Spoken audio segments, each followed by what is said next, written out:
Hello students, I'm Sunanda Maini and I'm here to take up the question answers of Poets and Pancakes. First question, what does the writer mean by the fiery misery of those subjected to makeup? Fiery misery means आग, fiery means आग, misery means दुख. जो लोग makeup करवाने बैठते थे उनकी condition या उनकी दिल की हालत एक ऐसे क्यों होती थी कि वो फायरी मिजरी में आग के गोले में जल रहे हैं, क्यों ऐसा उन्हें लगता था?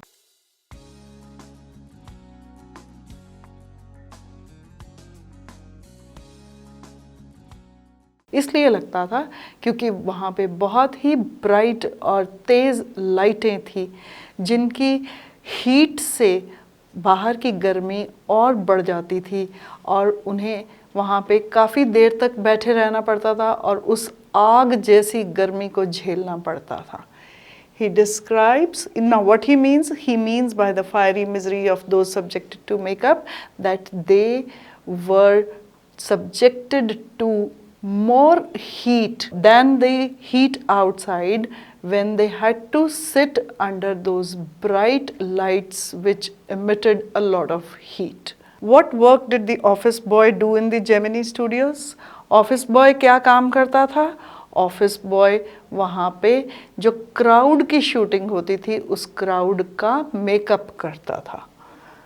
Why did he join the studio? उसने studio क्यों join किया था? उसने studio इसलिए join किया था क्योंकि उसे एक hope थी कि वह किसी एक दिन बहुत बड़ा actor या director या writer बन जाएगा.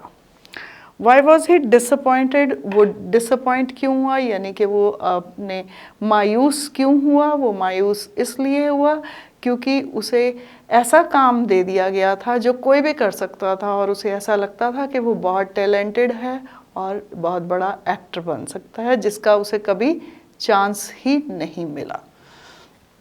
So the office boy used to paint the faces of the crowd whenever there was an outdoor shooting. Why did he join the studio? He joined the studio in the hope of becoming an actor, a director, or a big writer. Why was he disappointed? He was disappointed because he never got the opportunity of acting in films or directing the films. Now, why did the author appear to be doing nothing at the studios? ऐसा क्यों लगता था लोगों को कि जो author है अशोक मित्रन है वो कुछ नहीं कर रहा? Because he just used to cut the clippings, the important news of the newspapers and file them. क्योंकि वो सिर्फ newspaper की cuttings को काट के file में लगाता था तो लोगों को लगता था कि वो कुछ भी नहीं करता.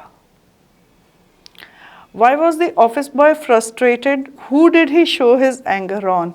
Office boy frustrate क्यों हुआ था और वो अपना गुस्सा किस पे दिखाता था? The office boy got frustrated because he thought himself to be a talented actor. Though he never got a chance to act in the films and he remained a makeup boy only. He showed his anger on Subbu, Kothamangalam Subbu all the time. So वो office boy frustrate इसलिए हुआ क्योंकि उसे ना तो acting का chance मिला, ना फिल्म डायरेक्टिंग का, ना ही कहानी लिखने का और वो अपना सारा गुस्सा सुब्बू पे दिखाता था. Why was the legal advisor referred to as the opposite by others?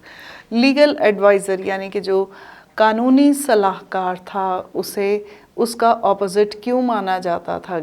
इसलिए माना जाता था क्योंकि वो कभी भी किसी को अच्छी सलाह नहीं देता था, किसी का भला करने वाली बात नहीं करता था. वो जब भी करता था वो हमेशा दूसरे का नुकसान करता था. जैसे कि उसने उस एक्ट्रेस का करियर रिकॉर्डिंग करने के उसकी आवाज़ रिकॉर्ड करके ख़त्म ही कर दिया.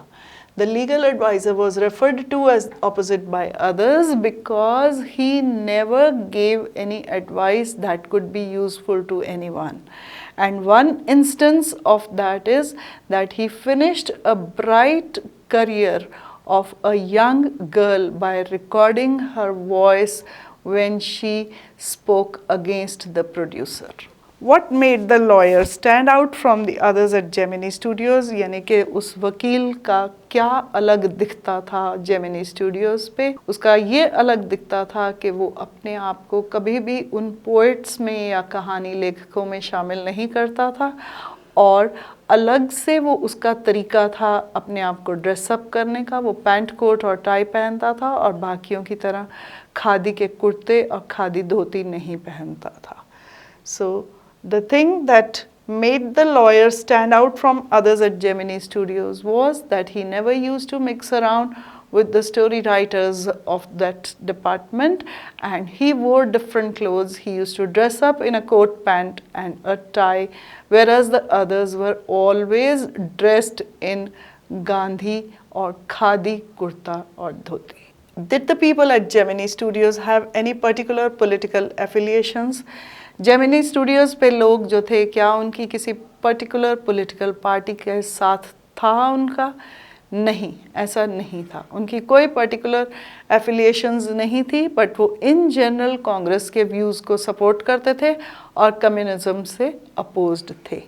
No, they did not have any particular political affiliations, but in general they supported the views of Congress party and were opposed to communism.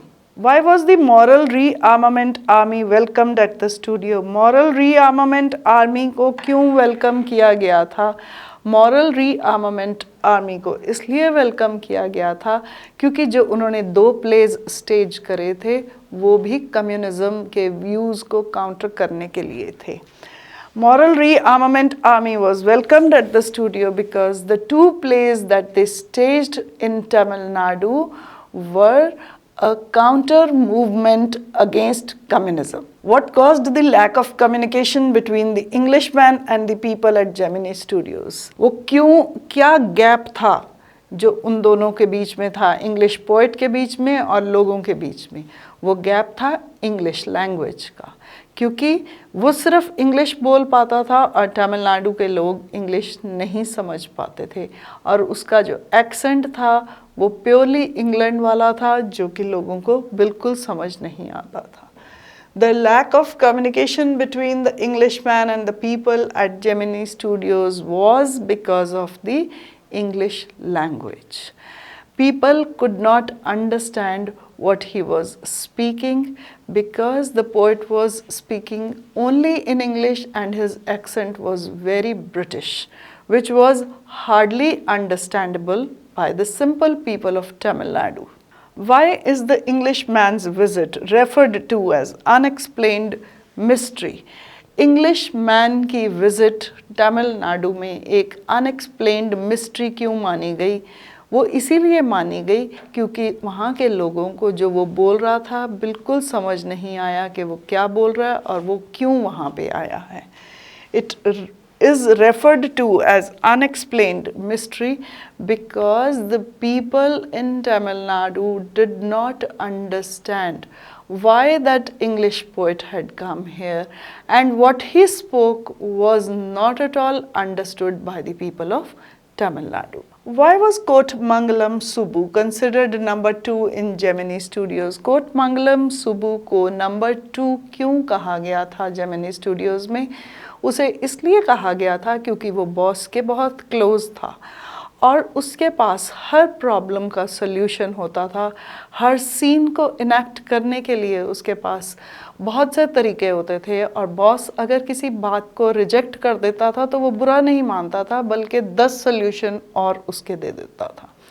इसीलिए, और उसमें और बहुत सी क्वालिटीज़ थी, वो स्टोरीज़ भी लिख लेता था, वो कवि भी था और वो बहुत बड़े दिल का इंसान था, इसलिए उसे नंबर 2 माना गया था। Kothamangalam Subbu was considered number 2 in the Gemini Studios because he was a very versatile kind of a person.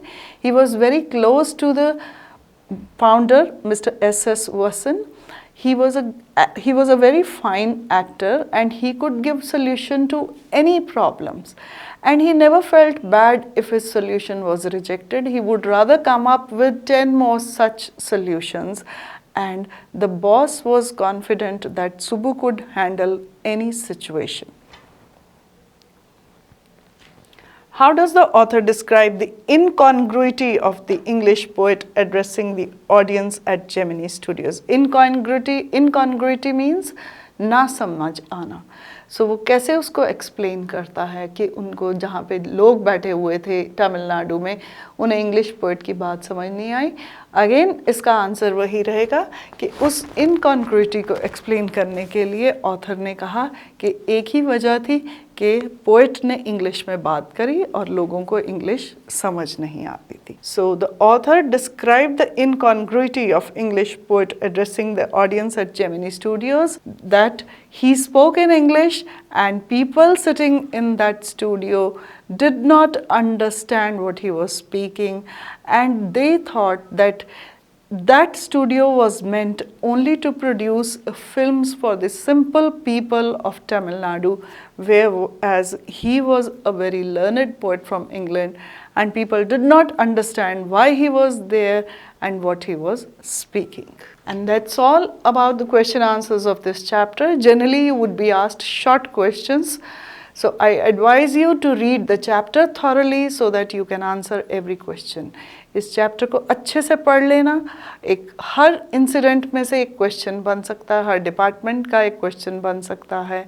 Subbu का कैरेक्टरिस्टिक पूछा जा सकता है, जैसे how was he number 2. So in questions को आप तभी अच्छे से आंसर कर पाओगे अगर आप चैप्टर को पढ़ोगे. And that's all about this chapter. Thank you, and I'll be back with my next video very soon.